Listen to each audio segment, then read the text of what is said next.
श्री स्वामी समर्थ. जय जय स्वामी समर्थ. नमस्कार. तुम्हा सर्वांचे आपल्या स्वामी आई या स्वामीमय चॅनलमध्ये मनापासून स्वागत आहे. स्वामींच्या कृपेने नेहमीच तुमच्या आयुष्यात सुख, समाधान आणि आनंद असावा इतकेच मी आपल्या स्वामींच्या चरणी प्रार्थना करते. आणि आपल्या आजच्या या नवीन आणि सुंदर व्हिडिओला पुन्हा एकदा नव्याने सुरुवात करते. भक्तांनो, आज मी तुम्हाला आपल्या नवीन व्हिडिओमध्ये श्री स्वामी समर्थ महाराजांचा एक स्वामी भक्त ताईंना आलेला अत्यंत रोमांचक अंगावर शहारे आणणारा एक दिव्य अनुभव सांगणार आहे. बघा, आपण सगळे स्वामींचे भक्त आहोत आणि नित्य नियमाने आपण स्वामींची सेवा करत आहोत. ही सेवा करत असताना असंख्य वेळा आपण स्वामी सारामृत ग्रंथांचे पारायण करतो. कधी नित्यसेवेत आपण हा ग्रंथ पठण करतो, तर कधी संकल्पाने आपण याची पारायण करतो. पण जेव्हा जेव्हा हा ग्रंथ आपण पठण करतो तेव्हा तेव्हा आपल्या आयुष्यात याचे कसे चमत्कार घडतात. श्री स्वामी समर्थ महाराज या सेवेतून भक्तांच्या पाठीशी कसे ठाम उभे राहतात हे दर्शवणारा आजचा हा सर्वात दिव्य अनुभव. भक्तांनो, आजचा हा अनुभव अत्यंत सुंदर आणि अंगावर रोमांच उभे करणारा आहे. त्यामुळे प्रत्येकाने शेवटपर्यंत पहा. आणि जे कोणी आपल्या चॅनलवरती नवीन असतील त्यांनी आपल्या चॅनलला सबस्क्राईब करा. तर भक्तांनो, पुढील हा संपूर्ण अनुभव या ताईंच्याच शब्दात. ताई म्हणतात, सर्वप्रथम सर्वांना श्री स्वामी समर्थ. जय जय स्वामी समर्थ. खरं तर आज मनापासून आनंद वाटतोय. तुम्हा सर्वांसोबत माझा हा अनुभव मला सांगता येतोय याचा धन वाटतोय. खरंच स्वामी सेवेत येणं हा नशिबाचा भाग आहे आणि इतकं मोठं नशीब माझं आहे यातच मला माझ्या आयुष्यात समाधान वाटते. मी कुणीही खूप मोठी स्वामी सेवे करी किंवा जुनी स्वामी सेवे करी असे काहीच नव्हते. काही वर्षापूर्वी माझ्या आयुष्यात असंख्य अडचणी आल्या, खूप अडथळे आले. या अडचणी आणि अडथळ्यातून मला बाहेर पडता येत नव्हते. बऱ्याच वेळा मी स्वतःला संपवण्याचा प्रयत्नही केला. बऱ्याच वेळा हे सगळं संपवण्यासाठी मी स्वतः संपले होते. मात्र स्वामी सेवेचा हा पुण्यांचा वाटा माझ्या आयुष्यात होता आणि त्यामुळे प्रत्येक वेळी मरणातून मी वाचत होते. माझं लव्ह मॅरेज लग्नानंतर माझ्या आईवडिलांनी माझ्यासोबत असणारे सर्व संबंध तोडून टाकले. लग्नाचे काही महिने हे चांगले गेले, मात्र त्यानंतर माझे पती, माझे सासू आणि सासरे हे देखील त्यांचे खरे रंग मला दाखवू लागले. सासरी माझा प्रचंड छळ व्हायचा. मला भरपूर त्रास दिला जायचा. आता मी सासरी राहू शकत नव्हते किंवा मी माहेरी जाऊ शकत नव्हते. दोन्ही ठिकाणी मी अवस्था सारखीच होती. या परिस्थितीत आपण काय करावे मला काहीच कळेल. मी स्वतःला बंद खोलीत कोंडून घ्यायचे. 4-4 दिवस मी अन्न आणि पाण्याशिवाय राहायचे. बऱ्याच वेळा माझे पती मला मारायचे. मात्र आता यातून मला काहीच मार्ग सुचत नव्हता. म्हणून मी बऱ्याच वेळा सुसाईड करण्याचा प्रयत्न केला. मात्र त्यातून मी वाचायचे. अशीच 2 वर्ष संपूर्ण दुःखात, संकटात गेली. 2 वर्षानंतर अचानक बाजारात मला माझी एक जुनी शाळेतील मैत्रीण भेटली. माझी अवस्था तिने बघितली. शाळेत असताना सतत हसणारी, मी बोलकी असणारी, मी अचानक सुन्न झाले. माझ्या अंगावर असणारे मारांचे डाग तिने पाहिले. माझा निस्तेज चेहरा पाहून तिने मला विचारले, तुझी अशी अवस्था कशी झाली?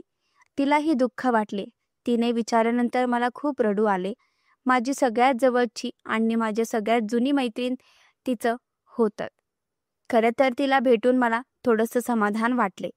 आपले दुःख तिला सांगावे म्हणून मी त्यांना माझ्या आयुष्यात असणारी सर्व व्यथा सांगितली. त्यानंतर तिला देखील खूप वाईट वाटले. ती मला म्हणाली, इतकं दुःख आणि इतकं संकट, एक फोन तरी करायचं होतास. तुला काहीही मदत लागली तर मला सांग. त्यावेळेस खरं तर मला पैशाची खूप गरज होती, पण मी मागू शकत नव्हते. तरी देखील तिने मला 2,000 रुपये सहज दिले. कारण ती स्वतः जॉब करत होती, उच्च शिक्षित होती आणि त्या चांगल्या घराण्यात होती. तिचे ते 2,000 रुपये माझ्यासाठी त्यावेळेस खरं तर 2 लाखासारखे होते. 2 वर्षात अक्षरशः मी एकही रुपया नीट पाहिले नव्हता. ते पैसे मी जवळ ठेवले. त्यावेळेस तिने मला सांगितले, मी स्वामी भक्त आहे, मी जॉब करते, माझं सगळं उत्तम आहे. ते स्वामींच्या सेवांनी त्यावेळेस मी तिला विचारले, स्वामी कोण आहेत? तेव्हा तिने मला सगळं सांगितलं. तिच्या आयुष्यातही दुःखाचे आलेले क्षण स्वामींनी कसे हरवले हे देखील तिने मला सांगितलं. आणि मग मला देखील तिने स्वामी सेवा करण्याचा सल्ला दिला.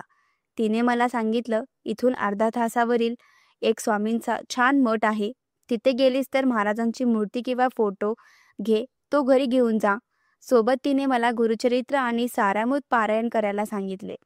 हे दोन्ही ग्रंथ तुला सहज तिथे मिळतील असेही तिने सांगितले. पण गुरुचरित्र घ्यायला तेवढे पैसे माझ्याकडे नव्हते, म्हणून मी सारामृत पारायण खरेदी केले. स्वामींचा एक फोटो घेतला आणि दोन्ही गोष्टी घेऊन मी घरी आले. खरं तर मला त्या दिवशी एक वेगळाच काहीतरी मार्ग सापडल्यासारखे वाटत होते. इतके दिवस माझा देवावरही विश्वास नव्हता, मात्र तिने मला तिचे अनुभव सांगितले आणि मला स्वामी सेवा करावीशी वाटली. स्वामींचा फोटो स्वच्छ धुवून मी चौरंगावर ठेवला, थोडीशी साखर ठेवली, सोबत एक दिवा लावला आणि सारामृत ग्रंथाला हळद कुंकू केलं.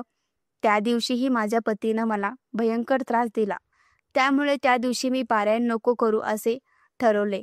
2 ते 3 दिवस उलटून गेले. घरात रोज माझे पती दारू पिऊन त्रास द्यायचे. आता आपण या त्रासात कसे पारायण करायचे मला कळेना. मी स्वामींना सहज सांगितले, स्वामी मला ही सेवा करायची आहे, माझ्याकडून तुम्ही ही सेवा घडवून घ्या, माझ्या घरातील वातावरण शांत करा. 3 ते 4 दिवस उलटून गेले आणि त्यांच्यानंतर माझे पती थोडेसे शांत होते. मग त्याच वेळी मी सारामृत पारायण केले. 21 पारायण पूर्ण झाली. 21 पारायणामध्ये खरं तर मला बराचसा अनुभव आला. घरामध्ये होणारे वादविवाद कुठेतरी कमी वाटले. सतत त्रास देणारा माझा नवरा कुठेतरी आता शांत वाटला. 21 पारायण पूर्ण झाली. नंतर पुन्हा मी 108 पारायणाचा संकल्प केला. पण हा संकल्प इच्छाप्राप्तीसाठी होता. मी स्वामींना सांगितले, माझ्या घरात असणारी दुःख दूर करा, माझ्या घरात असणारी संकट दूर करा, माझ्या आयुष्यात ज्या काही वेदना आहेत त्या दूर करा, माझ्या पतीला सुधरवा, माझ्या पतीची दारू सुटू दे, माझ्या पतीचं व्यसन संपू दे, असं मी माझ्या स्वामींना सांगितलं आणि 108 सारामृत पारायणात सुरुवात केली. जवळपास 4 महिन्यांचा कालावधी लागला.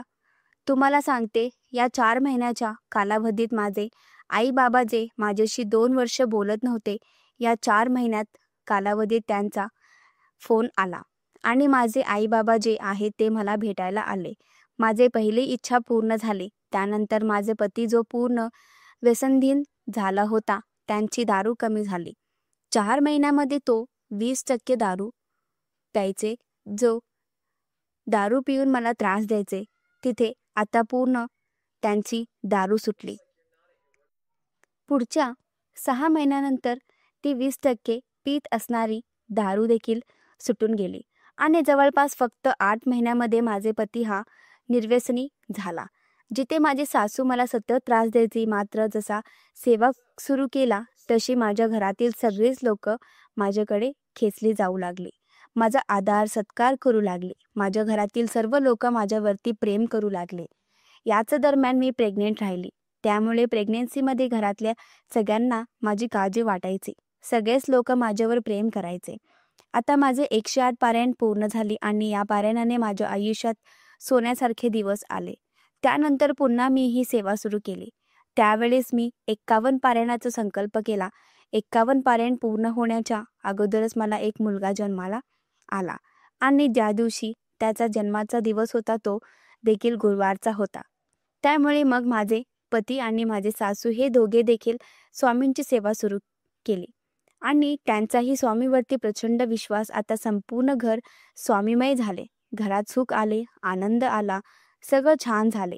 मात्र अजूनही एक संकट होतं, ते म्हणजे आर्थिक पैशाची चणचण होती. पैशाची समस्या काही केल्या सुटत नव्हती. आता आपण काय करावे या विचारात असतानाच मी पुन्हा एकदा स्वामी मठात गेले. तिथून आल्यानंतर मी 21 पारायणाचा पुन्हा संकल्प केला. स्वामी सारामृताची 21 पारायण सुरू केले.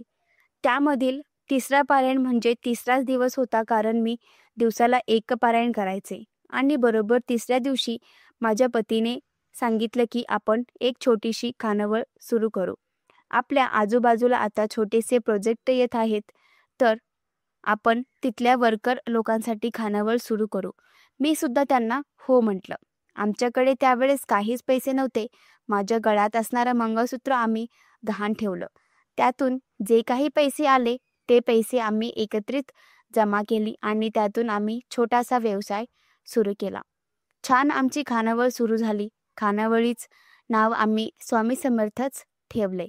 2 महिने धंदा थोडासा मंदावला होता, पण 2 महिन्यानंतर मी तारक तीर्थ बनवायचे. तारक तीर्थ मी रोज भाज्यामध्ये घालायचे, ज्यामुळे स्वामी शक्ती माझ्या सगळ्या गिरायकांच्या पाठीशी राहिल्यासारखे वाटायचे. त्यांनाही काही आजार असतील किंवा त्यांच्या काही संकटी असतील तर स्वामी शक्तीने त्यांचे संकट दूर होते, अशी देखील माझ्या मनात श्रद्धा होती. मी तारक तीर्थ बनवून संपूर्ण अन्नपदार्थामध्ये घालायचे. माझा धंदा वाढत गेला, व्यवसाय मोठा झाला आणि तुम्हाला सांगते, पुढच्या 2.5 वर्षामध्ये आम्ही स्वतःचं जागा घेऊन स्वतःचं हॉटेल बनवलं. फक्त सारामृत या एक ग्रंथांनी आज मला माझा बंगला आहे, स्वतःची गाडी आहे, स्वतःचं हॉटेल आहे, स्वतःचे अनेक प्रोडक्ट आहेत. आज आमच्याकडे काहीच कमी नाहीये. खरं तर स्वतःचं मी म्हणते, पण स्वतःच नाही, हे सगळं स्वामीचं आहे. स्वामींनी मला त्यांच्या सेवेत आणलं. माझं विस्कटलेलं भरकटलेलं जे आयुष्य होतं, जे स्वामींनी पूर्ववत केलं. व्यसनाधीन झालेल्या नवऱ्याला सुधारवलं. घरात पैसे आला. माझे आई वडील यांना एकत्र केलं. खरंच स्वामींनी माझ्या आयुष्यात सोनं केलं. सारामृत ग्रंथ हा माझ्यासाठी माझा जीव की प्राण आहे. आता मी संकल्प करत नाही, पारायण करत नाही, तर नित्य नियमाने सकाळी अगदी पहाटे 5 वाजता उठून मी स्नान करून 5:30 वाजता हे पारायण करते. म्हणजे सारामृत ग्रंथ नित्य नियमाने मी 5:30 वाजता वाचायला सुरुवात करते. 6:30 पर्यंत संपूर्ण ग्रंथ वाचते. जोपर्यंत मी सारामृत वाचत नाही तोपर्यंत मी दिनचर्याला सुरुवात करत नाही. खरंच स्वामी आहेत हे मला कळून चुकले. स्वामी आहेत आणि स्वामी असतात हे मला मनोमन सुचले. स्वामीमुळे माझ्या आयुष्याचे सोने झाले. संपलेले आयुष्य स्वामींनी पूर्ववत केले. स्वामींचे उपकार खरंच कधी न फिटण्यासारखे आहेत. स्वामींची ही शक्ती अशीच प्रत्येक भक्तांच्या पाठीशी राहावी. स्वामींची कृपा ही प्रत्येक जन्मोजन्मी माझ्यावर असावी, इतके स्वामींच्या चरणी प्रार्थना करते. श्री स्वामी समर्थ. जय जय स्वामी समर्थ. भक्तांनो, खरंच अद्भुत, अंगावर रोमांच उभार आणणारा, मनाला लागणारा हा दिव्य अनुभव तुम्हाला कसा वाटला कमेंट करा. तुमचेही काही असे अनुभव असतील तर आपल्या चॅनलवरती शेअर करा. पुन्हा भेटू एकदा अशाच एका नवीन सुंदर आणि छान व्हिडिओमध्ये. तोपर्यंत सर्वांनाच धन्यवाद. श्री स्वामी समर्थ. जय जय स्वामी समर्थ.